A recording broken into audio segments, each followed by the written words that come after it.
भाग्य कुंजिका के प्रथम अध्याय में आप सभी श्रोता बंधुओं को मैं राकेश भगत के तरफ से नमस्कार। अब अध्याय, ये जो शब्द का मैं इस्तेमाल किया, इसका भी मीनिंग है। हम सभी के लाइफ में तरह तरह के अध्याय से हम लोग गुजरते हैं, ठीक है। तो प्रथम अध्याय क्या हो गया? हम लोग जब इस कर्म भूमि में, पृथ्वी में आए, ये हो गया हम लोग का प्रथम अध्याय। सेकेंड, जब हम लोग गृहस्थ जीवन में प्रवेश करते हैं तो हो गया एक अध्याय, दूसरा अध्याय। थर्ड, संतान जब होता है तब हो गया और एक अध्याय। आज हम लोग जो टॉपिक पे बात करेंगे वो है वैवाहिक जीवन के तरह तरह के समस्या। वैवाहिक जीवन का समस्या क्यों आता है? गुण मिलान। आज के दिन में देखा गया है कि गुण मिलान तो कोई भी सॉफ्टवेयर में, अपडेट सॉफ्टवेयर में, घर पे बैठ के कंप्यूटर में, फोन में भी, ऐप में गुण मिलान खुद ही कर दे रहे हैं और बोल रहे हैं कि 36 में 32 गुण मिल गया, तब तो कुंडली मिल गया है, शादी करवा दो, बहुत अच्छा लाइफ चलेगा। लेकिन बाद में जाके देखा जाता है कि डाइवोर्स हो गया। ऐसा क्यों? जब 32 गुण मिल गया तब फिर डाइवोर्स क्यों हो गया? सिर्फ कुंडली का गुण मिलान देख लेने से शादी सक्सेस नहीं होता है, उसके लिए ग्रह मिलान भी देखना जरूरी है। ग्रह मिलान एक बहुत वाइटल चैप्टर है जो कि आज के दिन में बहुत से पंडित जी लोग भी ओमिट कर दे रहे हैं, छोड़ दे रहे हैं। कुंडली में कोई भी दोस्त देखते हैं लड़का लड़की का तो बोलते हैं, चलो एक दोस्त का मैं बोलता हूँ मांगलिक दोस्त बहुत चर्चित है, पेड़ से शादी करा दो, बकरा से शादी करा दो, कोई भी उपाय, ये पूजा करा दो, ऐसे करा दो, इससे शांति हो जाएगा, कट जाएगा। ऐसा नहीं होता है। Astrology is not an adjustable subject. ग्रह मिलान जो है उसमें चंद्रमा का प्रभाव बहुत ज्यादा लगता है। चंद्रमा क्यों?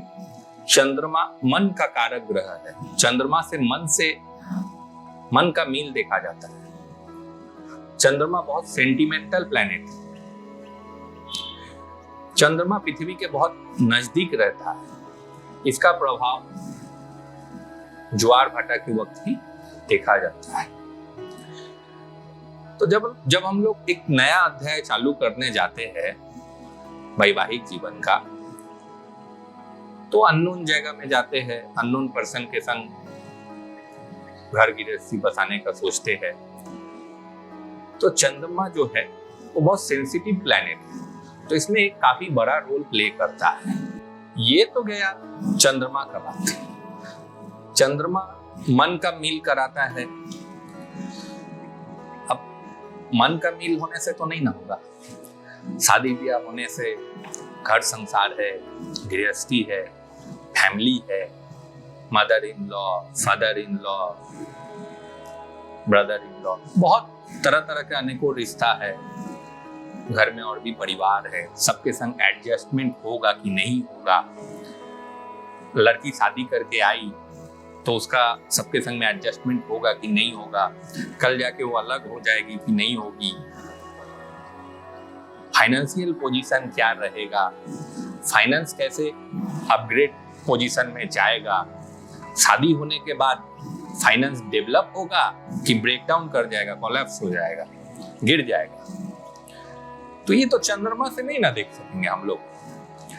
चंद्रमा से मन का मील देख लिए, अब मन का मील देख लिए तो बाकी भी सब कुछ देखना होगा ना। संतान का भाव भी देखना होगा, उसके लिए फिक्स्ड पंचम भाव है ही। फाइनेंस के लिए दोनों कुंडली में बृहस्पति का भाव देखना होगा, दोनों का बृहस्पति का पोजीशन कैसा है। इसके ऊपर नजर रख के चलना होगा। नहीं तो शादी के बाद में बोलेगा, लड़का ही बोलेगा लड़की को कि जब से शादी हुआ मेरा किस्मत खराब हो गया, तुमसे शादी करके मेरा किस्मत फूट गया। या लड़की बोलेगी तुमसे शादी करके मेरा कैरियर खराब हो गया। अगर कुंडली में देखा जाए दोनों 8 हाउस लॉर्ड के संग 8 हाउस लॉर्ड का कनेक्शन है, 9th हाउस का कनेक्शन है, कन्यादान पिता कर दिए, शादीशुदा जिंदगी में परेशानी ही परेशानी, सब कुछ रहते हुए भी परेशानी, सुख का प्राप्ति नहीं होगा, या तो संतान मिसकैरेज हो जाएगा। तो इसके ऊपर नजर रखने के लिए लड़का और लड़की दोनों कुंडली का बृहस्पति के ऊपर नजर रखना होगा। बिना बृहस्पति के ऊपर नजर रखे हुए एक कंप्लीट नहीं होता है। ये तो गया ग्रह मिलन।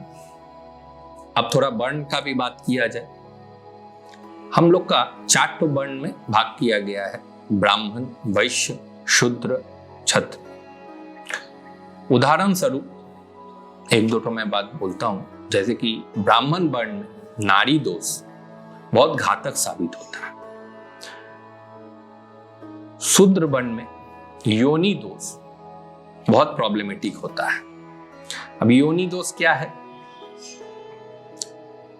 मान लीजिए हाथी के संग में चूहा का शादी थोड़ी होता है। सीधा बात बोले तो बायोलॉजिकल फैक्टर। तो ये गुण मिलान का बहुत सारा पार्ट है, बहुत चैप्टर है। पहले का दिन में सुनते होंगे कि बोलता था कि उसका शादी हुआ ना, उसके बाद से वो बहुत डेवलप कर दिया। ये बात सच है। इसका मतलब क्या? उसका भाग्येश इसका भाग्येश को देख रहा है, या लड़की का कुंडली पावरफुल है और लड़का को बूस्टअप कर रहा है उसका कुंडली को। जैसे ही शादी हुआ वैसे ही उसका फाइनेंशियल डेवलपमेंट चालू होने लगा। अगर योनि दोष रहता है तो ऐसे में बहुत समय देखा गया है संतान प्राप्ति में भी बाधा आता है, अनेकों बाधा के सामना करना होता है। कुंडली में सिर्फ गुण मिलान देखने से ही नहीं होता है। गुण मिलान के साथ साथ ग्रह मिलान की एक बहुत वाइटल रोल प्ले करता है। प्रारब्ध अगर सही हो तो सब सही होता है। बहुत कोई होता है कि देखता है लड़का का घर में बहुत अच्छा पैसे वाला है, फाइनेंस अच्छा है, स्ट्रांग है, शादी दे दिया, बाद में जाके डाइवोर्स हो जाता है। अगर पैसा ही, फाइनेंस, सुख रहने से ही सब कुछ होता, फिर सेलिब्रिटी लोग का क्यों डाइवोर्स होता? ऐसा तो होना नहीं चाहिए था ना। ठीक है। अब बहुत कोई का देखिए फाइनेंस कमजोर है लेकिन बहुत हैप्पीली मैरिड लाइफ लिव करता है, संतान भी बहुत फिट है, पढ़ाई में भी अच्छा है। क्यों? ये प्लैनेटरी पोजीशन, कौन सा भाव का मालिक कौन सा भाव को देख रहा है। सीधा बात है, भाव का मिलान, ग्रह का मिलान जब तक नहीं मिलेगा तब तक सिर्फ गुण मिलान देख के शादी देने से नहीं होगा। फिनेंशियल, फिजिकल, बायोलॉजिकल, आगे चल के केस मुकदमा होगा कि नहीं, एडजस्टमेंट होगा कि नहीं, बहुत तरह का बात इसमें रहता है। नॉर्मल पूजा करवा दिए या पत्थर चाटो पहन लिए उसमें फायदा होगा, ऐसे नहीं होता है। अगर आपको मेरा वीडियो पसंद आए तो नीचे दिए गए लिंक में लाइक एंड शेयर कीजिए, और अगर डिटेल्स में कुछ जानकारी करने का इच्छा हो तो कांटेक्ट नंबर दिया गया है जो उसमें संपर्क कर सकते हैं। नमस्ते।